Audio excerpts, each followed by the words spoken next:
नमस्कार दोस्तों। आज फिर पॉलिटी के दूसरे चैप्टर में कल हमने पढ़ाया था और आज दूसरा चैप्टर जो हम लोग पढ़ेंगे। आप लोग कल वीडियो देखे होंगे तो वो पसंद आया होगा या नहीं आया, जैसा जो कुछ भी होगा कमेंट में बताइएगा। आज हम लोग वहीं पीछे से शुरू करेंगे थोड़ा सा। कल हम लोगों ने जो पढ़ा था वो भारत की संविधान यानी संविधान सभा का गठन पढ़े थे हम लोगों ने। दोस्तों संविधान सभा, ये थोड़ा सा कल वाला देख लेते हैं, कल क्या क्या हुआ था। तो कल हमने देखा था कि संविधान सभा कैसे बनी, किस रिपोर्ट के अनुसार बनी, कितने सदस्य थे, संविधान कैसे बना, ये सब देखा गया था।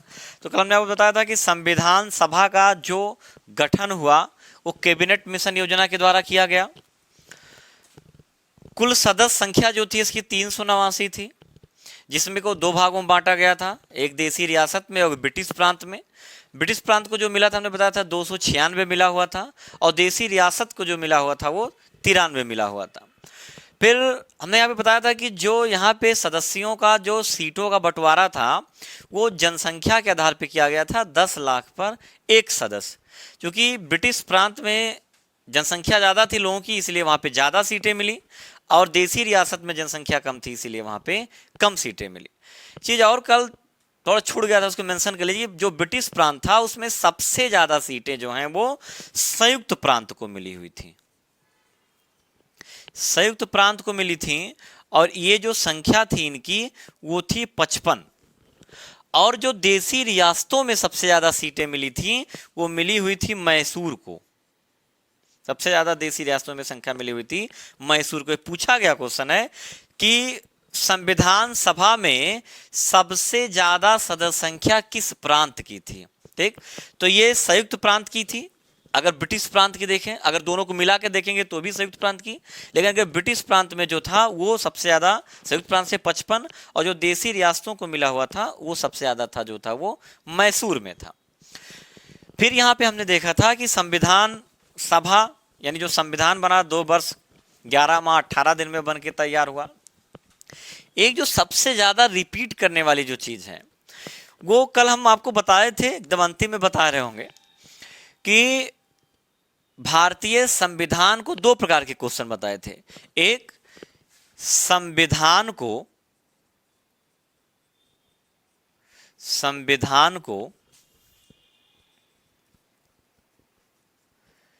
किसने बनाया, और एक था कि संविधान को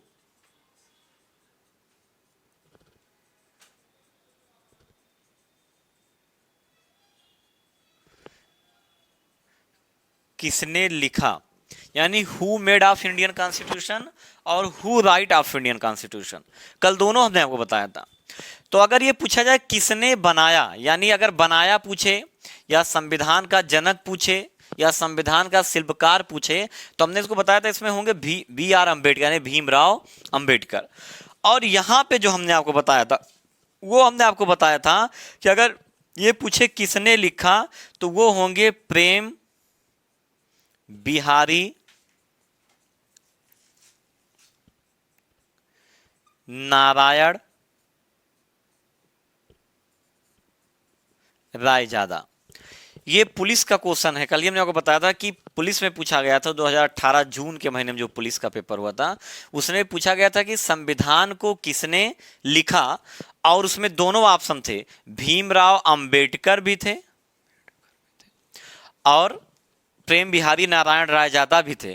तो अगर आप ध्यान रखें, अगर ये पूछ ले कि who made of Indian constitution तो भीमराव अंबेडकर होंगे, और who write of Indian constitution तो प्रेम बिहारी नारायण राय ज्यादा। बाकी हमने बताया था ये इटालियन शैली में लिखा गया है। 2 लोगों ने इसका सौंदर्यीकरण किया है, नंदलाल बोस और बीवा राम मनोहर सिन्हा ने। एक इसका हिंदी रूपांतरण भी है जिसको बसंत कृष्ण वैद ने लिखा था और उसको सजाया था नंदलाल बोस ने। यहां तक कल हो गया था। आज जो हम लोग नया शुरू करेंगे वो है संविधान की विशेषता।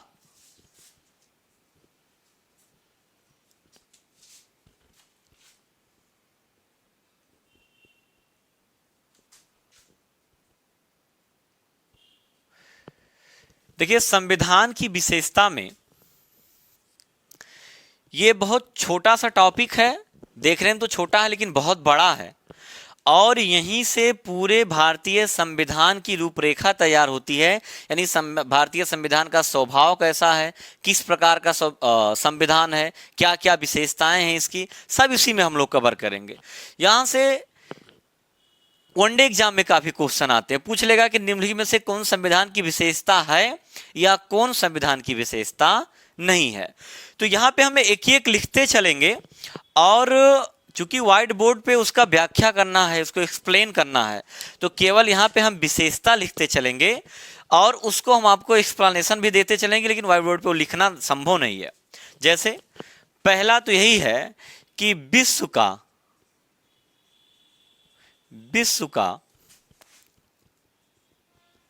सबसे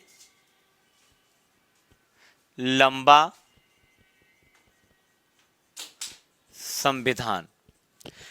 कई बार पूछा गया है कि विश्व का सबसे लंबा संविधान कौन सा है, तो भारत का है, भारतीय संविधान की विषय यानी विश्व का सबसे लंबा संविधान है। और एक बात, सबसे लंबा होने के पीछे कारण ये है, सबसे लंबा मतलब सबसे ज्यादा अनुच्छेद है इसमें। अगर कोई पूछा जाए कि विश्व का सबसे छोटा, तो एवस्य का संविधान है। सबसे लंबा, देखिए कल ही हमने इसको एक चीज आपको बता दिया था कि जब संविधान लागू हुआ यानी 26 जनवरी 1950 को, तो कल हमने आपको बताया था कि इसमें कुल 395 अनुच्छेद थे, 22 भाग थे और 8 जो है वो अनुसूचियां थी। लेकिन वर्तमान में जो है, ये सब हम कल बता चुके हैं आपको, वर्तमान में 465 अनुच्छेद हैं, 25 भाग हैं और 12 अनुसूचियां हैं। और विश्व का और कोई दूसरा संविधान नहीं जिसमें इतने अनुच्छेद हों या इतने भाग हों या इतनी अनुसूचियां हों। इसीलिए कहा जाता है विश्व का सबसे लंबा लिखित संविधान। सबसे लंबा होने के पीछे कारण यह है कि यहां पर प्रत्येक जितने भी विधि हैं सबका लिख करके उल्लेख किया गया है, सबके लिए अलग अलग से प्रावधान किए गए हैं। हर राज्यों के लिए विधि है, हर राज्यों का अपने संचालन, संघ का कानून अलग है, राज्य का कानून अलग है, न्यायपालिका अलग है, तमाम सारी चीजें हैं। और सबका लिखित विस्तृत वर्णन होने के कारण जो है इसका जो विस्तार है वो सबसे ज्यादा हो गया है, और इसीलिए कहा जाता है विश्व का सबसे लंबा संविधान, चाहे कह लें विश्व का सबसे बड़ा संविधान। दूसरी विशेषता जो है, कल हमने इसको बताया था, लिखित संविधान। यानी ये क्या है, लिखा गया है।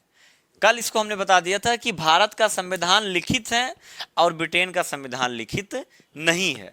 तो ये विश्व का यानी ये लिखित संविधान है, दो विशेषताएं हो गई, एक तो विश्व का सबसे लंबा संविधान है या कह लें सबसे बड़ा संविधान है, और दूसरा जो है ये लिखित है यानी इसको लिखा गया है।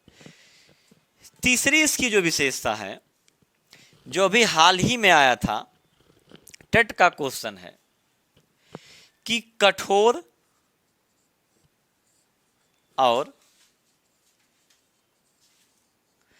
लचीला संविधान। कठोर और लचीला संविधान का सेंस ये है, देखिए पहले तो ये जानना कि कठोर संविधान क्या होता है, लचीला संविधान क्या होता है, उसके बाद उसको भारतीय संविधान के परिप्रेक्ष्य में देख लेना है। कठोर संविधान वो होता है जिसमें संशोधन करने के लिए यानी बदलाव करने के लिए सामान्य बहुमत से हो जाए, किसी विशेष बहुमत की कोई आवश्यकता, कठोर उसे कहेंगे जो सामान्य बहुमत से जिसमें संशोधन ना हो सके, जिसमें विशेष बहुमत की आवश्यकता पड़े, उसे कठोर संविधान कहेंगे। लचीला संविधान वो होता है जिसमें सामान्य बहुमत से संशोधन हो जाए, यानी जिसमें संशोधन करने के लिए किसी विशेष प्रक्रिया की कोई आवश्यकता ना हो, उसे कहेंगे लचीला संविधान। भारतीय, जैसे अगर आप इसको देखें कौन लचीला है कौन कठोर, तो यूएसए का संविधान कठोर संविधान है और ब्रिटेन का संविधान क्या है? लचीला संविधान है। यूपी टेट में यही क्वेश्चन पूछा गया था कि किस देश का संविधान लचीला संविधान है, तो वहां ब्रिटेन ऑप्शन में लिया गया था। भारत नहीं, मैक्सिमम लोगों ने भारत लगा के आया था, लेकिन भारत इसलिए नहीं सही हुआ क्योंकि भारत का संविधान कठोर भी है और लचीला भी है। वहीं यूएसए का संविधान पूरी तरीके से कठोर है और ब्रिटेन का संविधान पूरी तरीके से लचीला है। अब बात यह आता है कि भारतीय संविधान कठोर और लचीला कैसे है। देखिए, भारतीय संविधान में कुछ प्रावधान हैं जिनमें संशोधन आसानी से हो जाता है, उसे लचीला संविधान कहते हैं। जैसे किसी राज्य का नाम बदलना हो, सीमा परिवर्तन करना हो, आसानी से संशोधन हो जाएगा। लेकिन अगर कुछ प्रावधान ऐसे हैं, यानी सामान्य बहुमत से हो जाएगा। सामान्य बहुमत का मतलब होता है, दोस्तों बात ध्यान रखिएगा, कुल उपस्थित एवं मत देने वाले सदस्यों 50% प्लस 1। लेकिन कुछ प्रावधान ऐसे हैं जिनमें संशोधन करने के लिए विशेष बहुमत की आवश्यकता होती है। कुछ में तो ऐसे हैं कि जिसमें कुल सदस्यों का विशेष बहुमत, या कुछ में ऐसे कुल सदस्यों का विशेष बहुमत और आधे राज्यों का कम से कम समर्थन, जैसे संघ से संबंधित किसी न्यायपालिका के शक्ति में परिवर्तन, ऐसे सब कामों में। तो कुछ प्रावधान ऐसे हैं जिनमें संशोधन आसानी से होगा तो लचीला, और कुछ में आसानी संशोधन नहीं होगा तो कठोर। तो भारतीय संविधान की विशेषता है ये कठोर और लचीला दोनों है। वहीं यूएसए केवल कठोर है और ब्रिटेन जो है केवल लचीला संविधान है। इसकी चौथी विशेषता है संघात्मक व्यवस्था कह लें या संविधान कह दें। संघात्मक व्यवस्था, अब देखिए भारतीय संविधान संघात्मक है कि एकात्मक है, इस पे भी कई जो संविधान विशेषज्ञ हैं उसमें मतभेद होता है। लेकिन अगर कहीं पे ऐसा सीधा आ गया कि संघात्मक, तो आप अर्ध संघात्मक पे लगाइएगा। देखिए होता क्या है कि भारतीय संविधान में दोनों विशेषताएं, एकात्मक की भी विशेषताएं मौजूद हैं, संघात्मक की भी विशेषताएं मौजूद हैं। जैसे अगर हम एकात्मक की देखें तो एकल नागरिकता, केंद्र के पास अधिक शक्ति होना, आपात, ये सब एकात्मक शासन की व्यवस्था है। वहीं संघात्मक शासन की व्यवस्था देखें तो लिखित संविधान है, देश जो राज्य हैं उनके अपने अलग विधि हैं, राज्य सूची, केंद्र सूची, समवर्ती सूची, शक्तियों का विभाजन है, संसदीय व्यवस्था है, ये सब जो है आपके संघात्मक व्यवस्था के उल्लेख हैं। देखिए जो भारतीय संघ है ये और एक यूएसए भी संघात्मक राज्य है, दोनों की अगर तुलना करें हम, यानी भारतीय संघ और यूएसए संघात्मक, दोनों की अगर हम लोग तुलना करें कि जो भारतीय संघ है वो यूएसए के संघ से इस प्रकार से अलग है कि भारतीय संघ राज्यों के मध्य समझौते का परिणाम नहीं है, और जो यूएसए का संघ है वो राज्यों के मध्य में समझौते का परिणाम है। यानी जो भारतीय संघ है इसके बारे में कहा जाता है कि विभाजित राज्यों का अविभाजित संघ। विभाजित राज्यों के अविभाजित संघ का मतलब होता है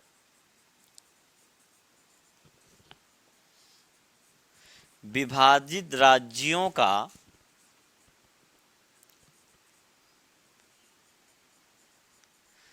अविभाजित संघ।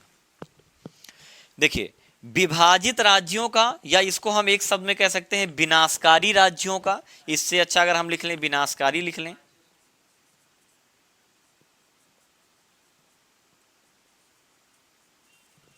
विनाशकारी राज्यों का, इसको यहां पे लिख दें अविनाशी संघ। ठीक, विनाशकारी राज्यों का मतलब होता है, विनाशकारी राज्यों का मतलब होता है कि ऐसे राज्य जिनका विनाश करने का मतलब यह है कि संघ के पास ये अधिकार हो जब चाहे उसके नाम या सीमा परिवर्तन कर दे, उसे कहा जाता है विनाशकारी राज्य। अविनाशी संघ का मतलब यह होता है कि जहां के संघ का विनाश ना हो सके उसे कहा जाता है अविनाशकारी संघ। यानी भारतीय जो संघ है उसका विनाश नहीं हो सकता, यानी जो राज्यों को केंद्र से अलग यानी संघ से अलग होने का अधिकार नहीं है, तो ये अविनाशी हो गया। लेकिन केंद्र के पास ये अधिकार है कि जब वह चाहे किसी राज्य का नाम या सीमा परिवर्तन कर दे। जैसे हाल ही में आपने जम्मू कश्मीर का देखा, पूर्ण राज्य से हटा करके उसको जो है केंद्र शासित राज्यों में डाल दिया गया और उसके सीमा में भी परिवर्तन कर दिया गया, यानी 2 राज्य बना दिए गए, लद्दाख और जम्मू कश्मीर। 2014 में आपने देखा था जो है तेलंगाना बना दिया गया आंध्र प्रदेश से अलग करके। 2001 में आपका उत्तर प्रदेश, उत्तराखंड यानी उत्तर प्रदेश से उत्तराखंड को अलग कर दिया गया। तो यहाँ पे राज्यों की कोई जीवन की कोई गारंटी नहीं है, इसीलिए इसे कहा जाता है विनाशकारी राज्यों का अविनाशकारी संघ। इसकी जो 5वीं विशेषता है, इसकी जो 5वीं व्यवस्था है या विशेषता कह लें, वो है संसदीय व्यवस्था। यानी भारत में संसदीय व्यवस्था है, ब्रिटेन से लिया गया। अब ये टॉपिक आता है, आगे पढ़ेंगे हम लोग कि भारतीय संविधान में कौन सा प्रावधान किस देश से लिया गया, अभी वो बाद में पढ़ेंगे उसको। तो यहाँ पे जो संसदीय व्यवस्था आप देखिए, और द्विसदनात्मक है, यानी 2 सदन है, राज्यसभा लोकसभा, राज्यसभा उच्च सदन और लोकसभा निम्न सदन। जो संसदीय व्यवस्था है, यहां पे जनता का प्रतिनिधित्व होता है। हालांकि ये अप्रत्यक्ष जो निर्वाचन है हमारे यहाँ, प्रत्यक्ष निर्वाचन से वहां पे जाते हैं लोकसभा में, तो वहां जनता का प्रतिनिधित्व होता है। राज्यसभा में राज्य का प्रतिनिधित्व माना जाता है, ठीक। एक उच्च सदन है और दूसरा जो है वो निम्न सदन है। ये संसदीय व्यवस्था। 6वां है, यहां पे मूल अधिकार। देखिए मूल अधिकार जब आप पढ़ेंगे, अभी आगे सब पढ़ना, इसमें भाग 3 में आपका मूल अधिकार दिया गया है। मूल अधिकार राज्यों के विरुद्ध नागरिकों को मिले हुए वे अधिकार होते हैं जो राज्यों को निरंकुश होने से रोकते हैं और नागरिकों के हितों का संरक्षण करते हैं। ये राज्य के विरुद्ध नागरिकों को मिले हुए अधिकार होते हैं और जो राज्य है वो मूल अधिकारों का उल्लंघन नहीं कर सकता। तो मूल अधिकार भी भारतीय संविधान की विशेषता है। 7वां अगर आप देखें तो नीति निर्देशक तत्व।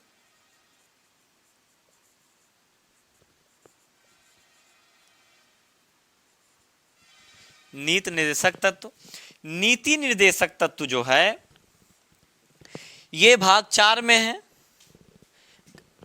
इसको न्यायालय द्वारा लागू नहीं करवाया जा सकता, इसको राज्यों के इच्छा पे छोड़ा गया। इनका इसमें कहा गया कि राज्यों का नैतिक कर्तव्य होगा कि मूल निर्देशक तत्वों को लागू करने की कोशिश करें। इनका वास्तविक काम है कल्याणकारी, यानी भारत को कल्याणकारी राज्य बनाना। इसको आगे हम लोग पढ़ेंगे, 3 भागों में बांटा जाता है। कल्याणकारी उद्देश्य, गांधीवादी उद्देश्य, समाजवादी उद्देश्य, 3 भागों में बांट करके पढ़ते हैं इसको। लेकिन इनका उद्देश्य यही है कि भारतीय संघ को या भारत को कल्याणकारी राज्यों में परिवर्तित या कल्याणकारी राज्य बनाना। लेकिन ये न्यायालय के द्वारा लागू नहीं कराया जा सकते, राज्यों के नैतिक इच्छा पर निर्भर हैं, वो चाहें तो इनको लागू करें या चाहें तो इनको लागू ना करें। इसकी जो यानी जो अगली इसकी विशेषता है वो है वयस्क मताधिकार। वयस्क मताधिकार का मतलब आप देखिए, पहले ये 21 वर्ष था, लेकिन वर्तमान में 18 वर्ष कर दिया गया है। यानी अगर आपकी उम्र 18 वर्ष है और आपका नाम किसी क्षेत्र के मतदाता सूची में अंकित है, तो फिर आपको फिर वोट देने से किसी भी आधार पर वंचित नहीं किया जा सकता। ये पहले 21 वर्ष था, लेकिन 61वें संविधान संशोधन के द्वारा जो इसे घटा करके 18 वर्ष कर दिया गया। तो वर्तमान में जो वोट मतदान करने की जो न्यूनतम आयु है वो 18 वर्ष। ये भी पता किस संविधान संशोधन, तो 61वें संविधान संशोधन के द्वारा 21 से घटा करके जो है 18 वर्ष इसे किया गया। इसके बाद स्वतंत्र न्यायपालिका है। स्वतंत्र न्यायपालिका का मतलब कि न्यायपालिका स्वतंत्र है, वो विधि के अनुरूप यानी विधियों के अनुरूप जो है वो काम करती है और उसके ऊपर विधायिका या कार्यपालिका का कोई प्रभाव नहीं है। एक काम और यहाँ पे है, अभी तो ऐसे कई सारे हैं लेकिन एक जैसे है कार्यपालिका,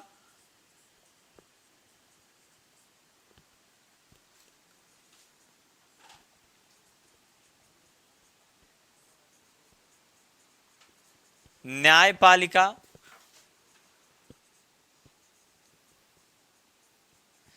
के कार्यों का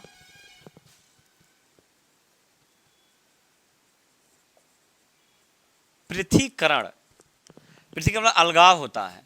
देखिए कार्यपालिका का काम है विधियों को लागू करवाना और न्यायपालिका का काम है उनका मॉनिटरिंग करना। दोनों का काम अलग है, कोई किसी दूसरे का काम नहीं कर सकता। न्यायपालिका अपने काम करने के लिए स्वतंत्र है, कार्यपालिका अपना काम करती है, विधायिका अपनी काम करती है, विधायिका विधियों का निर्माण करती है, कार्यपालिका उन्हें लागू करवाती है और न्यायपालिका क्या करती है, न्याय का काम करती है, पहले उनकी मॉनिटरिंग करती है। तो इनके कार्य जो हैं वो अलग हैं, कोई एक दूसरे का कार्य नहीं, सब अपना कार्य करेंगे। इनके कार्यों का पृथक्करण है या कहते समन्वय है, समन्वय मतलब सबका कार्य अपना अलग है, कोई किसी दूसरे का कार्य नहीं करता। यहां पे जो भारतीय संविधान की अन्य विशेषता है, गणराज्य, ये भी भारतीय संविधान की विशेषता है। गणराज्य का मतलब होता है जिस देश के मुखिया का चुनाव हो वह देश गणराज्य होता है। राज्य दो, एक तो गणराज्य होते हैं, एक राजतंत्र होते हैं। तो जो राजतंत्र होता है वहाँ का मुखिया वंशानुगत होता है, यानी राजा का बेटा या राजा के परिवार का, वहाँ चुनाव की कोई आवश्यकता नहीं होती। लेकिन जो गणराज्य होते हैं जैसे कि भारत, अमेरिका, आपका पाकिस्तान, अभी हाल में नेपाल हो गया है, ऐसे ये सब देश क्या हैं, ये गणराज्य हैं, यानी यहाँ के मुखिया का निर्वाचन होता है। अब ये मैटर अलग है कि प्रत्यक्ष होता है अप्रत्यक्ष होता है, लेकिन निर्वाचन होता है तो गणराज्य होगा। और जैसे भूटान हो गया, ब्रिटेन हो गया, यहाँ के मुखिया का निर्वाचन नहीं होता तो ये राजतंत्र में आते हैं। तो गणराज्य हो गया, ये भी विशेषता है। लोकतंत्र, लोकतांत्रिक राज्य कह लें चाहे लोकतंत्र कह लें। देखिए लोकतंत्र की परिभाषा होती है कि जनता के लिए किया गया शासन क्या होता है, लोकतंत्र होता है। यानी जब जनता स्वयं अपने लिए शासन करती है तो उसे कहा जाता है लोकतंत्र। लोकतंत्र दो प्रकार का होता है, एक होता है प्रत्यक्ष लोकतंत्र और एक जो होता है वो होता है अप्रत्यक्ष लोकतंत्र। प्रत्यक्ष लोकतंत्र का मतलब जहां जनता अपने लिए विधियों का निर्माण स्वयं करे, वो प्रत्यक्ष लोकतंत्र। अप्रत्यक्ष लोकतंत्र का मतलब होता है कि जहां जनता के चुने गए प्रतिनिधि उसके लिए विधियों का निर्माण करें। जनता के चुने गए प्रतिनिधि का मतलब जैसे हम लोग एमपी चुनते हैं, एमएलए चुनते हैं, तो हम लोग अपने लिए विधि नहीं बनाते, ये एमपी और एमएलए हमारे लिए विधि का निर्माण करते हैं। तो ये अप्रत्यक्ष लोक, यानी जब जनता के चुने गए प्रतिनिधि हमारे लिए विधि का निर्माण करेंगे तो वो अप्रत्यक्ष लोकतंत्र, लेकिन जब जनता स्वयं करेगी तो वो प्रत्यक्ष लोकतंत्र। भारत में दोस्तों अप्रत्यक्ष लोकतंत्र है, ना कि प्रत्यक्ष लोकतंत्र है। तो ये भी पूछा जाता है कि कभी कभी पूछ लेता है कि भारतीय लोकतंत्र के संबंध में कौन सा कथन सही है या भारतीय लोकतंत्र के संबंध में कौन सा कथन गलत है, ये भी पूछ लेता है। तो जो भारतीय लोकतंत्र है वो अप्रत्यक्ष लोकतंत्र है। बाकी अभी जो आगे हम लोग पढ़ेंगे तो वहाँ पे पढ़ेंगे, लेकिन जो ये भारतीय लोकतंत्र अभी जो हम लोग पढ़ेंगे ये अप्रत्यक्ष लोकतंत्र के अंतर्गत पढ़ा जाता है। अब देखिए दोस्तों, ये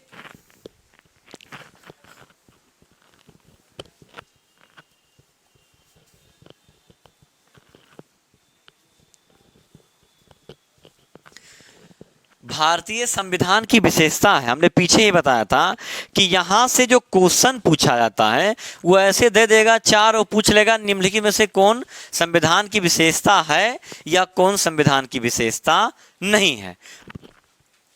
बस इतना सा पूछता है, चार दे देगा कि कौन संविधान की विशेषता है और कौन भारतीय संविधान की विशेषता नहीं है।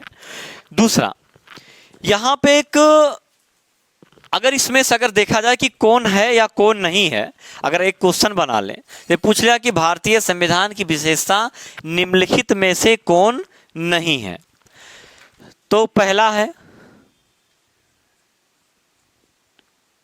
गणराज्य। दूसरा है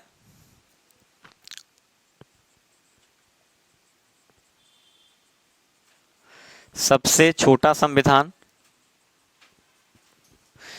तीसरा है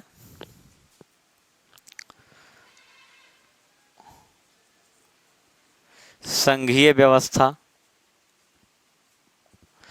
चौथा है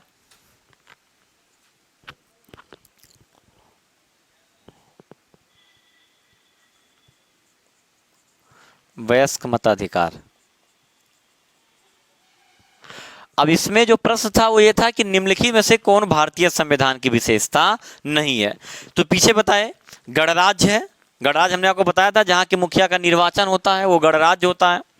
फिर दूसरा जो है वो है सबसे छोटा संविधान। हमने पीछे आपको बताया, अगर आप वीडियो को पीछे जाके देखेंगे तो उसमें आपको बताया था कि भारतीय संविधान सबसे बड़ा संविधान है, ना कि सबसे छोटा संविधान है। तो ये इसमें से ये सही होगा, यानी पूछा था कि कौन भारतीय संविधान की विशेषता नहीं है, तो ये भारतीय संविधान की विशेषता नहीं है। बाकी संघीय व्यवस्था है, वयस्क मताधिकार है, ये सब जो है वो भारतीय संविधान की विशेषता है। तो यहां से दो ही प्रकार के क्वेश्चन बनते हैं वनडे एग्जाम में, कौन भारतीय संविधान की विशेषता है और दूसरा पूछेगा कौन भारतीय संविधान की विशेषता नहीं है। बस आपको इतना ही याद कर लेना है, जितना वो था 8-10 उतना याद कर लेना है कि उतना भारतीय संविधान की विशेषता है। और अगर जब आ जाए ऐसा कि कौन है या कौन नहीं है तो आप क्या करेंगे कि उसी में देख लेंगे कि कौन भारतीय संविधान की विशेषता है या कौन भारतीय संविधान की विशेषता नहीं है। दूसरा यहां पे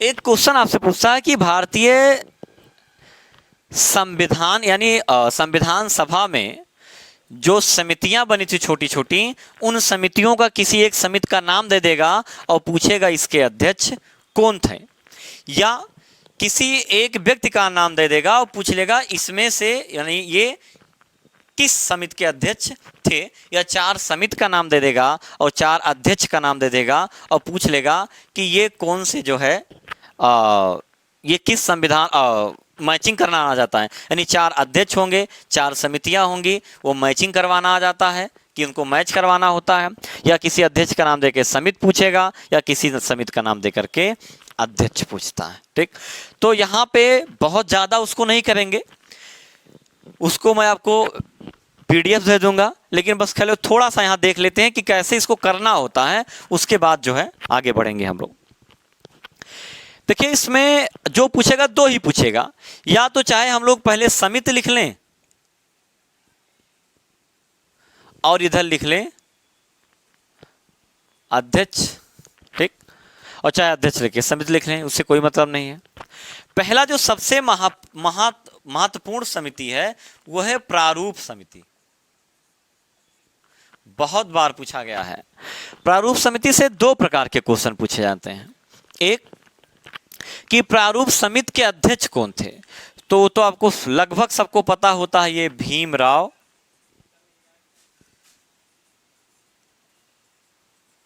अंबेडकर। एक तो ऐसे पूछ लेगा कि भीमराव अंबेडकर किस समिति के अध्यक्ष थे, तो प्रारूप समिति, या प्रारूप समिति के अध्यक्ष कौन थे, तो थे डॉक्टर भीमराव अंबेडकर। दूसरा एक ऐसे थोड़ा इनडायरेक्ट क्वेश्चन पूछता है कि निम्नलिखित समितियों में सबसे प्रमुख समिति कौन सी थी, तो ड्राफ्टिंग कमेटी यानी प्रारूप समिति जो है वो सबसे महत्वपूर्ण समिति थी, और ये क्वेश्चन पूछा जा चुका है कि निम्नलिखित में से सबसे महत्वपूर्ण समिति कौन थी, तो वो थी प्रारूप समिति, ड्राफ्टिंग कमेटी, और इसके अध्यक्ष थे भीमराव अंबेडकर। दूसरा यहाँ पे 2-3 समितियां जो महत्वपूर्ण जो पूछी जाती है, मैं आपको केवल उतना ही करवा देता हूं वहां पे, बाकी मैं आपको पीडीएफ दे दूंगा, वहां से देख लीजिएगा। प्रारूप समिति हो गई। दूसरा यहां पे है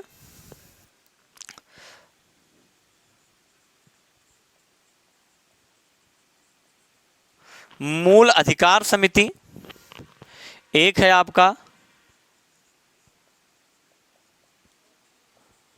अल्पसंख्यक समिति, एक है आपका यहां पे मौलिक अधिकार समिति। इन तीनों समितियों के जो अध्यक्ष थे वो थे सरदार वल्लभ भाई पटेल। इन तीनों समितियों के अध्यक्ष थे। इसमें ये भी कई बार, मूल अधिकार समिति कई बार पूछा जा चुका है। अच्छा, मौलिक 2 बार हो गया, ये एक मिटा देते हैं। ठीक, ये हो गया। अल्पसंख्यक समिति और मूल मौलिक अधिकार समिति, दोनों के जो अध्यक्ष थे वो थे सरदार वल्लभ भाई पटेल। एक चीज और यहां पे, प्रांतीय आयोग।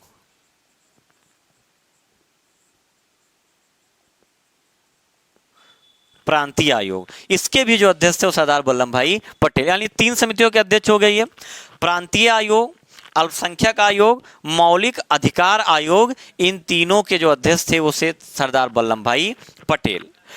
फिर एक समिति बहुत बार पूछा जाता है, झंडा समिति।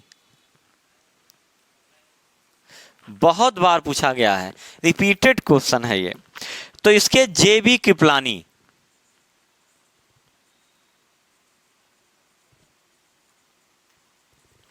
इसके अध्यक्ष थे।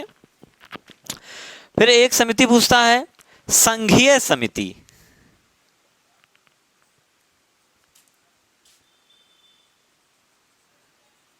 संघीय समिति तो जवाहरलाल नेहरू जी थे इसके अध्यक्ष। और एक पूछता है कार्य संचालन समिति।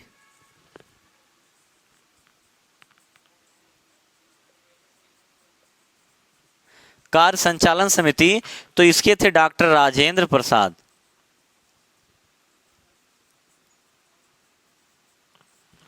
ये जो प्रमुख थी वो मैं आपको केवल करवा दे रहा हूं बस।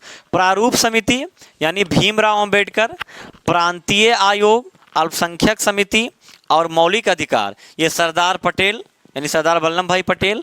जो झंडा समिति थी जेबी कृपलानी, और जो संघीय समिति थी नेहरू जी थे, और कार्य संचालन समिति जो थी वो डॉक्टर राजेंद्र प्रसाद थे। और यहाँ पे हमने पीछे बताया था कि सबसे प्रमुख समिति थी। एक चीज यहाँ पे पूछता है कि प्रारूप समिति में सदस्य कितने थे, ये कई बार पूछा गया है। तो प्रारूप समिति में जो सदस्यों की संख्या थी, एक अध्यक्ष यानी एक अध्यक्ष प्लस 6 सदस्य, दोनों को मिला के हो गया 7। यानी अध्यक्ष, एक अध्यक्ष और 6 सदस्य थे, तो दोनों को मिलाते हो जाता है 7। लेकिन अब इसमें अगर पूछा सदस्य कितने थे, यानी प्रारूप समिति के सदस्य, तो 6 कहेंगे, या प्रारूप समिति की कुल संख्या तो 7, क्योंकि एक अध्यक्ष थे और 6 जो थे वो सदस्य थे। एक क्वेश्चन यहां पे पूछता है कि देखिए ये सब रिपीटेड क्वेश्चन है, लगभग पूछा जाता है कि किस, या तो समिति का नाम दे देगा और या तो फिर आपसे पूछ लेगा कि अध्यक्ष का नाम देके समिति पूछ लेगा, या 4 अध्यक्ष और 4 समिति दोनों का नाम दे देगा। जो मैचिंग वाला क्वेश्चन आता है वो आता है। काफी यहाँ से क्वेश्चन पूछे, वनडे एग्जाम में तो बहुत पूछे जाते हैं। फिर ये हमने जो अभी पीछे बताया आपसे कि जो पूछा जाता है कि प्रारूप समिति सबसे प्रमुख समिति, प्रारूप समिति कुल कितने सदस्य थे, सदस्य पूछा जाए, जो 6 अध्यक्ष को जोड़ लिया जाए तो 7 हो जाता है। ठीक, फिर कभी कभी पूछ लेता है कि निम्नलिखित में से कौन प्रारूप समिति का सदस्य था या कौन प्रारूप समिति का सदस्य नहीं था। तो इसमें एक्चुअली 9 नाम होते हैं, क्योंकि एक लोगों ने रिजाइन दे दिया था और एक बीएल मित्र जो है उन्होंने रिजाइन दिया था, डीपी खेतान एक लोग थे, उनकी जो है वो मृत्यु हो गई थी। तो ये टोटल नाम आ जाता है 9। तो कभी कभी क्या होता है कि जो पहले यानी कार्यकाल या समिति का कार्य पूरा होने से पहले जो 2 सीटें रिक्त हुई तो उनके जगह पे 2 और आ गए, तो कभी कभी इन 9 का दे करके, मतलब 9 में से, इन 9 में से किसी का भी नाम दे देगा और पूछ लेगा कौन प्रारूप समिति से संबंधित है या कौन प्रारूप समिति से संबंधित नहीं है। तो इसमें बड़ा कन्फ्यूजन होता है कि हैं तो टोटल 7, नाम याद करने पड़ते हैं हम लोगों को 9। लेकिन एक चीज़ और ध्यान रखिएगा, अभी हम 9 नाम आपको बता देंगे कौन कौन से थे, कि अगर कभी ऐसा आ गया कि, लेकिन तो आप इस पे भी गौर कीजिएगा कि जो पहले कार्य मुक्त हो गए, चाहे मृत्यु हो गई या स्वास्थ्य कारणों से इस्तीफा कर दे दिया, किसी भी कारणों से, तो लेकिन उससे संबंधित थे, तो अगर केवल क्वेश्चन इतना आता है कि कौन प्रारूप समिति से संबंधित है या कौन प्रारूप समिति से संबंधित नहीं है, तो आप इन 9 नाम आपको याद करना पड़ेगा। लेकिन अगर ये पूछ ले कि निम्नलिखित में से या प्रारूप समिति के कुल सदस्य, तो हमने पीछे बताया 6 सदस्य और 1 जो थे वो अध्यक्ष थे। तो देख लेते हैं ये 9 कौन कौन से थे इसमें आते हैं। तो पहला नाम तो आता है, पहला नाम जो आता है वो आता है डॉक्टर भीमराव अंबेडकर जी का।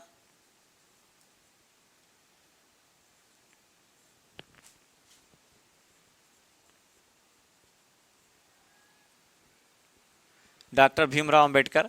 अब पीछे हमने आपको बताया है कि अध्यक्ष यही थे प्रारूप समिति का। दूसरा नाम आता है के एम मुंशी। तीसरा आता है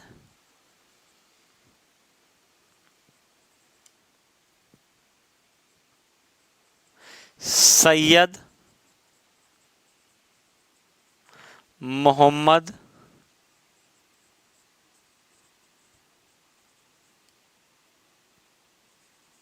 सादुल्लाह। चौथा नाम आता है कृष्ण स्वामी अय्यर।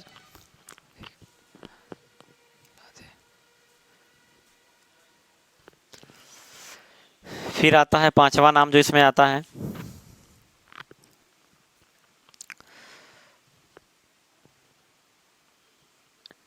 टीटी कृष्णाचारी। छठवां नाम जो आता है एन माधव राव।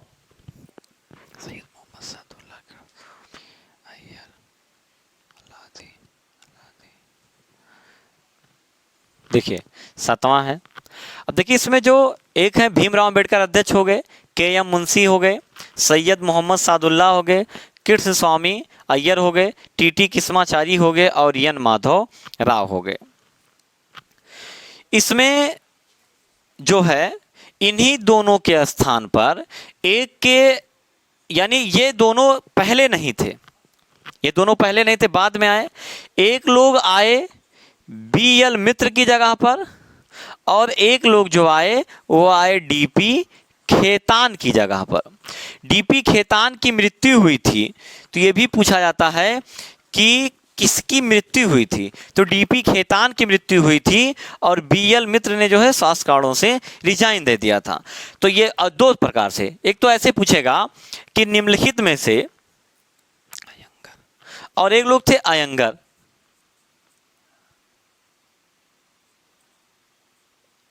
ठीक, अब देखिए डॉक्टर भीमराव अध्यक्ष हो गए, 7 नाम इधर से आ जाते हैं आपको, यानी टोटल इनको लेके 7 नाम आ जाते हैं। के एम मुंशी हो गए, सैयद मोहम्मद सादुल्लाह हो गए, कृष्ण स्वामी अय्यर हो गए, अयंगर हो गए, टीटी कृष्णाचारी और एन माधव राव। तो एक तो ऐसे पूछेगा कौन संबंधित है और कौन संबंधित नहीं है। तो 7 ये हैं और 2 यहाँ पे है आपके पास। तो हमने बताया था 9 लोग संबंधित होते हैं। फिर पूछता है कि कौन बाद में आया, तो बाद में आए टीटी कृष्णाचारी और एन माधव राव। फिर पूछता है किन्होंने पहले, यानी किनका पद पहले खाली हो गया, तो बीएल मित्र की और डीपी खेतान की। बीएल मित्र का पद स्वास्थ्य कारण से और डीपी खेतान की मृत्यु के कारण से इनका पद जो है वो खाली हो गया। तो टोटल इसी में 4-5 क्वेश्चन बन जाते हैं। जैसे प्रारूप समिति के अध्यक्ष भीमराव अंबेडकर, कुल कितने सदस्य थे, तो सदस्य केवल पूछे तो 6 और अध्यक्ष को लेके हमने बताया कि 6 सदस्य थे, 1 अध्यक्ष, टोटल संख्या हो जाती है 7। 2 क्वेश्चन हो गए।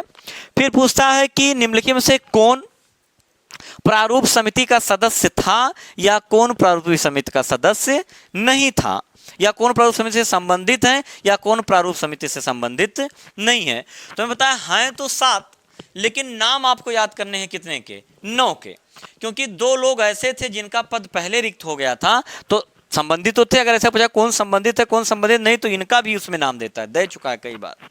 फिर एक क्वेश्चन पूछता है कि कौन बाद में आया, तो एन माधव राव और टीटी कृष्णाचारी बाद में आए। और अगर ये पूछे आपसे,